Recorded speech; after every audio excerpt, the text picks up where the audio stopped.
My father gaslit me so much I cannot even go past the smoker's section anymore. I literally combust.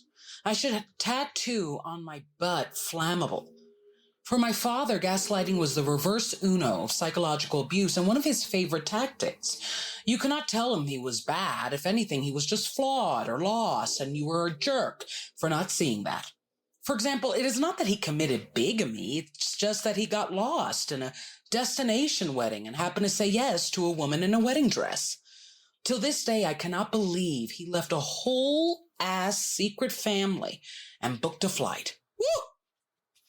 When you really think about gaslighting, it is about out-feeling the feeling before you. My dad was a narcissist, and in perspective, I think he was a sadist because he did take pleasure in making women cry, enjoying that he could pluck those feelings out of the very person or beings he swore plucked it out of him first, aka his mom. What he would say is, it hurts me that you are hurt by me, and it sucks because I do not know what is hurting you about me. Please reread that statement because it is a brilliant gaslighting reverse Uno he would just toss on me every time I confronted him on his financial and mental sabotage or warfare against me. And I did it with receipts. Well, I should have the right to say how you hurt me. And he did. I only hurt my father once, and it was because I called him a sperm donor in public. This man told me he would pay for my university, open a bank account, and on my first day there, emptied the account and blocked me. I should add the university was in Europe. On that day alone, I should have called him an egg thief, because at least sperm donors donate with the purpose of fulfilling a woman's life, even if to pay their own rent. My dad lied to my mom, took money from her to snort in an alley, and got her pregnant so quick she got stuck with him, via me. My dad was not redeemable, in part because he had no remorse. If it had done half the damage my father did to any woman or human being that loved him, I would be with Patrick under a rock under the sea, completely ignoring SpongeBob. Yet I chose something worse. Via my father's mental and emotional training of me, I fell for men and friendships defined by how my partners loved how I loved them but never loved me back, which is why when I said they hurt me, they sounded exactly like him. Their gaslighting was like getting stabbed by someone, and instead of them calling 911, they proceeded to explain to me that I was not actually bleeding. Instead, they would look at my spiritually bleeding ass and be like, it's not actually blood. Technically, blood is water, so you do not need a hospital. What you need is to hydrate, and if you pick yourself up, there's a 7-Eleven just blocks away. Yet because you called me an asshole and assholes do not buy you water bottles, you are on your own. That was their mentality, to put it in a parable form. My father did not love me. To be honest, he loved no one. What he liked was being loved. It invigorated him and covered up the emptiness that never healed and eventually got too old to even try. Drugs, sex, and lies were not his biggest addiction because they gave him rushes. But nothing made him feel whole more than knowing people loved him, despite the lies and cries he had to cause to get it. It was inauthentic, but for an empty human being, it was the closest he could get to love. This is the core of gaslighting. The person who is gaslighting you does not love, like, or even know you. What they do know is that you love and like a version of them, that even if they are not, when you tell them they are hurtful or cruel, you reveal to them who they truly are. In defense, they have to destroy you to get you back to serving them. So, yeah, I mean, one of the most invigorating and rage-inducing things about doing daddy recovery is that I'm realizing my dad did not love me, but he was obsessed with saying that he loved me despite all his abuse, and he would make me cry and then hug me. And I always talk about that, like the weirdness of his using physicality to cover up all the abuse. He was abusive in every single way. And gaslighting was one of his favorite tactics. And I put a literal quote. He said to me, I swear to Osh Gosh Bagosh, it hurts me that you're hurt by me because I don't really know what is hurting you about me. And really dissect that sentence. I mean, just what is hurting you about me? It's kind of like he would always misconstrue it as I'm not accepting of people's flaws. And that's one of my biggest flaws. And it's why I always talk about, like, my dad. I swear I was his third ex-wife because he never treated me like his child or a child. He treated me like a sounding board of feelings, of his darkness, of kind of a vent. And I've compared my dad to Ted Bundy before because it's this man. Like, what's crazy about Ted Bundy is that he had a wife. He adopted a child. His brother was devastated when he found out about basically his brother was one of the top serial killers of all time because he adopted his little brother. He took him out camping, taught him what it means to be a man.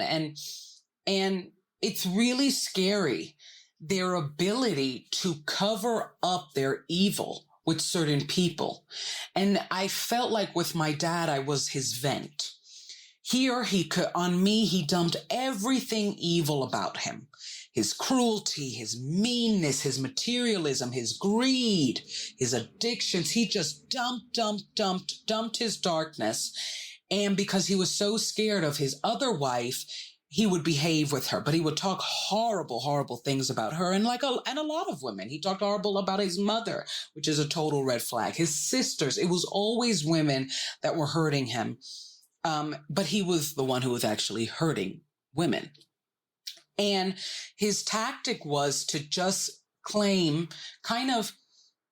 it's like if somebody hits another person and then they cry about it, you are kind of thrown because they are the ones that caused the accident. They are the ones that caused the violence, but they're weeping for themselves and they're yelling and they're out feeling the feeling before them. And instead of everybody going to comfort the victim, they're comforting the person who's not holding it together. Because it's like my dad could hit me, but I would stay there hit. And he would cry, or he would go bigger, or he would curse, or he would call me names. Whatever feeling he chose, it was triple the one, at least in appearance, that I was giving him, because I would say I'm hurt and he would just go off. And it's something that one of the reasons I get so angry when I'm unpacking how evil my father was is that, before what I mourned was the tragedy of knowing I will never have a good dad and that he ripped me of that experience. And just this feeling of, it would have really been nice to have a good father. I mean, he even put, one of the last things he wrote me was, "You deserved better." And what was crazy to me about that statement was, here was a man who would consistently brag to me about all the gifts and the shopping and the flights he was buying his other family, taking them everywhere. My dad was very arrogant, loved money, loved being flashy. And then I got nothing but his evil, his wickedness. And it was like, I know you could do better. You're just choosing not to.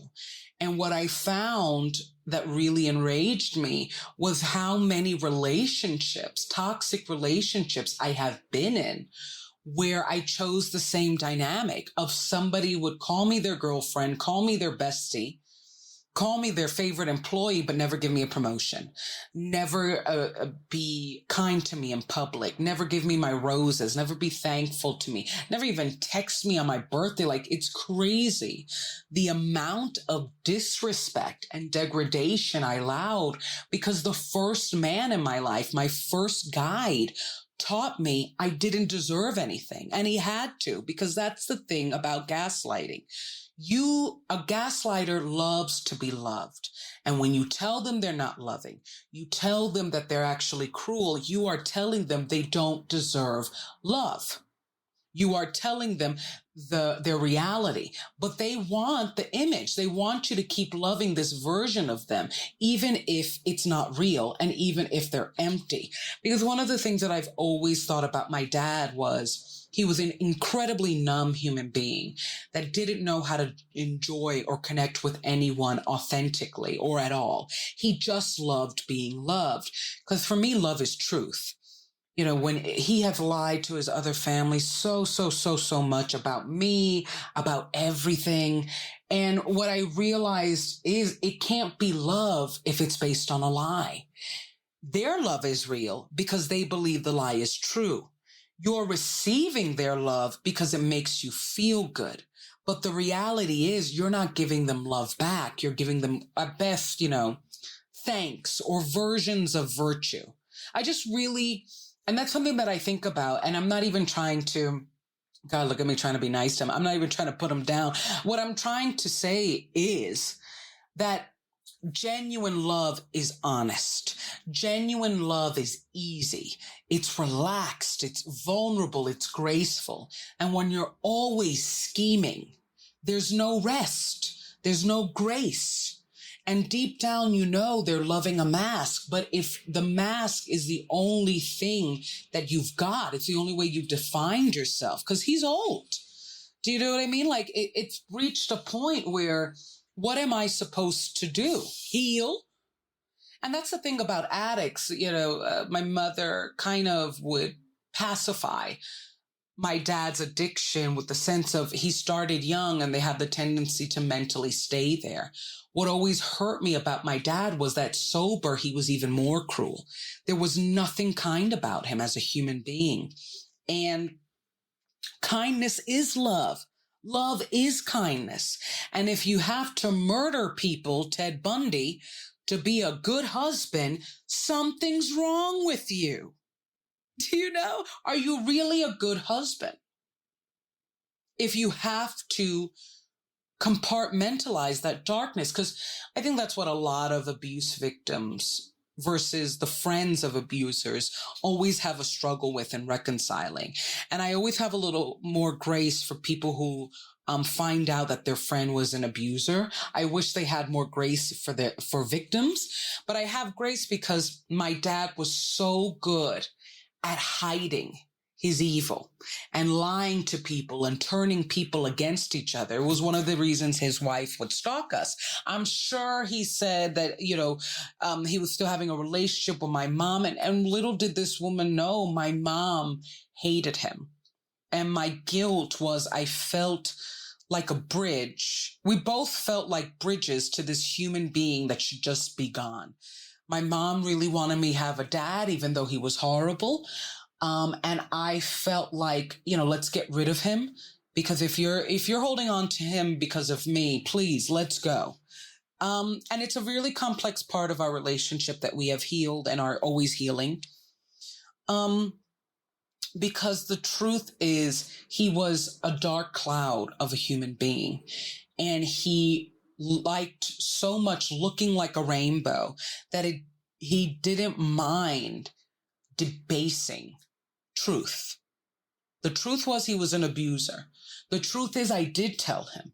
And the truth is he gaslit me because it didn't matter. My father only came around because he thought that's what a good dad did.